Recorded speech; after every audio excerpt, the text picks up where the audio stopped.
The package was needs to the door ready to be sent to the victims of his temptations.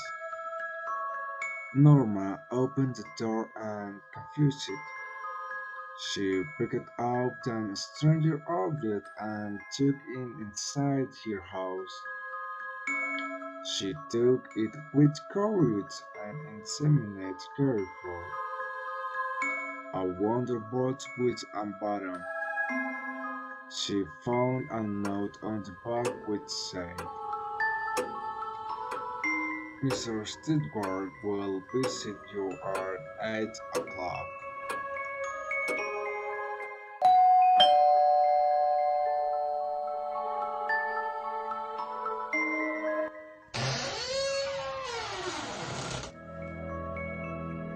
Who is there? Hello, I am Mr. Stewart. May I come in? Acele. I thought so. I will bring your package. Are you interested in keeping the package? Not at all. This package will make you rich. Norma frowned. She disliked the man and was suspicious. Arthur stopped reading his book hand. What is wearing? He happened at the main entrance. What is going on? Who is it? What is that thing? Mr. Arthur, my name is Stewart. Can I come in? I am happy to give you the answer you need. Don't worry, I am not a seller. As you wish. They all entered that ugly house. The little man sat down and took a key out of his pocket. This key is to open the dome of the object and you can read the bill. And what is it for? If you press the button, someone in the world you don't know will die, and we will be paid $15,000.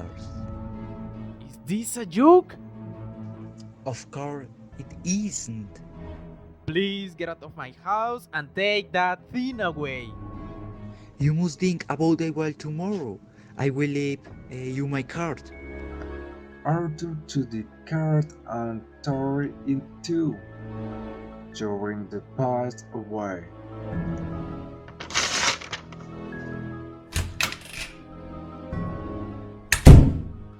What do you think it was? I don't know, and I don't care. Aren't you curious? It offends me. Is this a disgusting joke? I don't know, and I don't care. Maybe it is an investigation. It is immoral. I think it is intriguing. He sighed, sleeping under the sheets in the bedroom. Get some rest. The next morning, Norman noticed the two pages of the forget card, and before leaving, she took them and impulsively put that away. After a while, she put them to her, and her next forced it to call the sister and lonely number of that car shortly before 5 o'clock.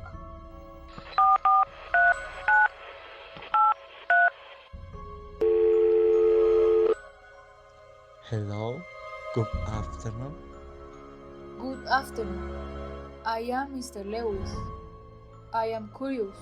You mean that if I push the button someone will die? Hello, Mr. Lewis. That is exactly what do you mean. If you press the button, a person you don't know will die and you won't see him die. For $20,000? That is crazy. But it is real. Did you hit the device? Of course not.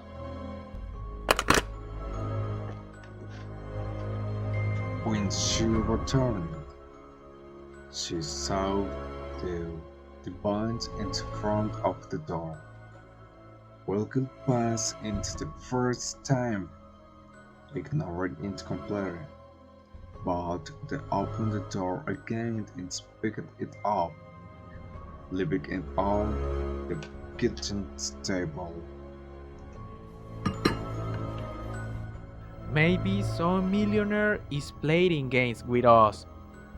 It is a real offer. Do you want to retrieve the boss? Press the button? Murder someone? But you don't not even ignore him. It could be Chinese guy in 1,000 million hour or an aborigine from the Congo. Or a baby or a girl from the down the street? Ate it away. Murder is a murder, under any circumstances. Well, not do you eat for that money, Of course not. Would you? but it is $15,000. We could take that trip we always want to Europe or go to that island. I don't do that. I don't want to talk about it anymore. Alright, calm down. The next day, Norma got up early and prepared a delicious meal. I didn't know when do you think I was selfish. Did I say you were selfish? I was just as last night. The argument about the button. I think you misunderstood me. Will you say that? I was just thinking about fulfilling our dreams, having very thing, going for a walk, having a car, beauty clothes and having a baby. We will do it in a due time. When will we do it? Norma. When? I am just saying it's an investigation. Some rich guys is playing with us. Do you really think someone will before pressing a button? Arthur got with trembling hands and left. When Arthur left for work, she stood, think, and wore the bind, acting following through her veins. Later, she took out the kite, opened the dam and found. It's ridiculous. Just for a button. For us. It's ridiculous to be afraid for nothing. Mr. Lewis threw out the bind in the trash with everything else. She hurried to get dressed and go to work. At that one moment the phone rings.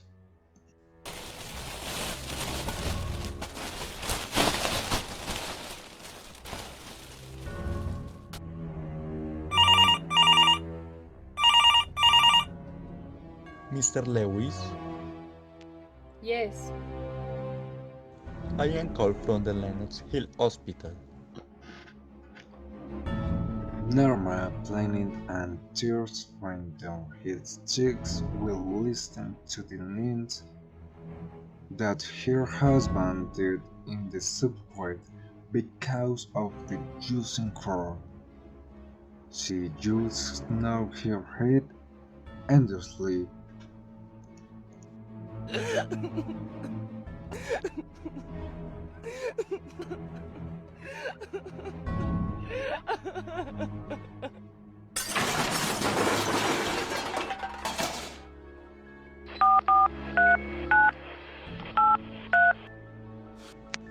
Miss Lewis, It cannot be.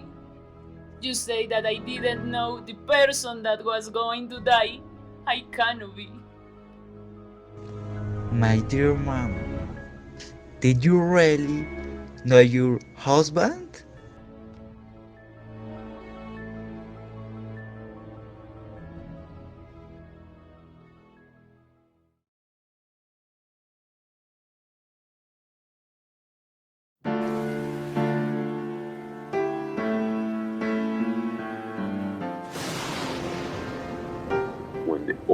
age fell upon the world, and wonder force of the minds of men, when great cities raise high towers, dark and gloomy, on the woods close no way can dream of the sun, or the flourishing fields of spring, but knowledge stripped the earth of its carpet of beauty, and the poets sang nothing but stupor cost, sing with legacious eyes, when distinct had passed away.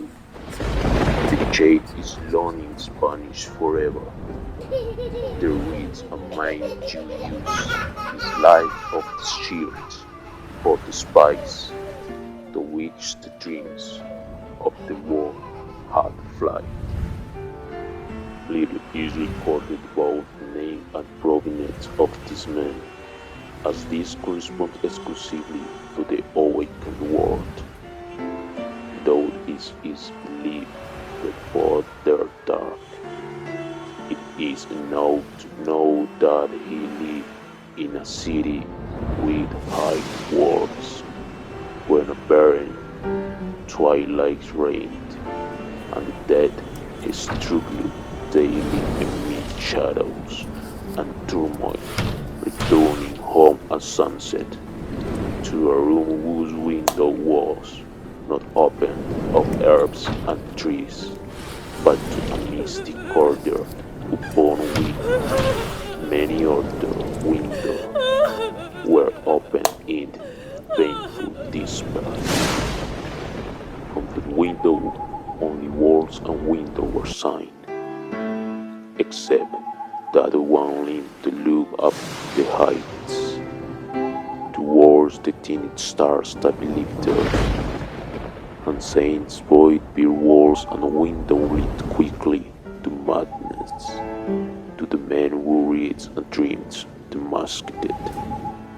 The tenant of the room used to speak night after night, observing the heights, to glimpse some tiny part of the thing that were beyond of the waking world. As the years went by, he came to know the slow-moving stars by name, and to follow them with his imagination when, with regret, they slipped out of his sight, until at last his eyes were opened to that infinity of secret landscapes, whose existence the ordinary eye never knows. One night, the dream-covered skies rushed to the window of the lonely observer, to merge with the foul atmosphere of this bedroom, and make him share its omnibus wonders. Over the room came no streams of the alert twilight, shimmering with clouds of gold, hurricanes of gold of fiery swirling from the deeper space, loaded with perfumes from beyond the universe. The seas pure dear, like the bisons that Ace have never veiled, sheltering among the revolution's strange finish and the nymphs of forgotten abysses. Silent eternity wailed around the dreamer, snatching him away without ever touching the body that burned stiffly out the lonely window, and for days under quarter beat calendars of man, the tides of the distant spirits transported him to meet the dreams for which they had so longed, the dreams that the man had lost, and in the course of a multitude of cycles, tenderly, to light him sleeping off the green beach of dawn, a lute's green shore, sending sweet forgings from lotus woods and the stream with the red camelots.